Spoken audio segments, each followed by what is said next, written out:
Jalabert avait la frite cet après-midi. Le coureur français a en effet remporté la 6e étape du Tour de France qui, comme son nom l'indique, arrivait cet après-midi à Bruxelles. Formidable étape très animée au terme de laquelle Pascal Hinault conserve son beau maillot jaune un peu mouillé par la pluie. Reportage Claude Aymar, Alain Dubas. La Belgique aime le vélo. La preuve, des centaines de milliers de personnes sont venues aujourd'hui sur la route de cette 6e étape entre Roubaix et Bruxelles.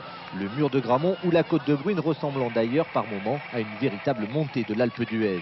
Mais il est vrai que ce sont des lieux stratégiques pour mieux voir passer les coureurs. Les coureurs, mais pas les Belges, qui sont actuellement les grands absents. Pour l'instant, il faut dire que le cyclisme belge subit un petit peu une crise.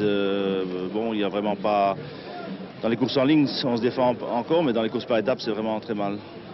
Le Tour, c'est une course à étapes. Les Belges ne sont donc pas là. Pas une seule victoire pour l'instant, pas un seul maillot. Et cela ressemble à une histoire. Pas un seul coureur wallon ou flamand dans l'échappée décisive qui amène les coureurs à Bruxelles. Une échappée lancée par Claudio Capucci à 26 km de l'arrivée. Avec lui, Greg LeMond, Laurent Jalabert et Brian Holm, le Danois.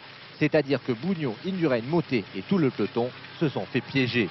L'écart ne dépassera jamais plus d'1 minute 26, mais lorsque Capucci et LeMond sont devant, c'est déjà énorme. À l'arrivée, 1 minute 22 secondes d'avance pour les 4 et victoire de Laurent Jalabert, le sprinter. Après Arnoux, c'est la 2e victoire française. Quand j'ai vu qu'il y avait une cassure et que Capucci insistait, j'ai suivi. Ensuite, j'ai collaboré avec eux parce que bon, je voulais éviter le sprint massif, c'était mieux pour moi. Et bon, quand j'ai vu qu'il y avait une 20, bon, mais là, je me suis dit qu'on gardait un petit peu pour la victoire d'étape. Au classement général, Pascal Hinault est toujours en tête. Le Canadien Bauer prend la 2e place à 3 minutes 11 et Claudio Capucci la 3e à 3,34. Demain, nouveau passage de frontière. Le Tour sera en Hollande.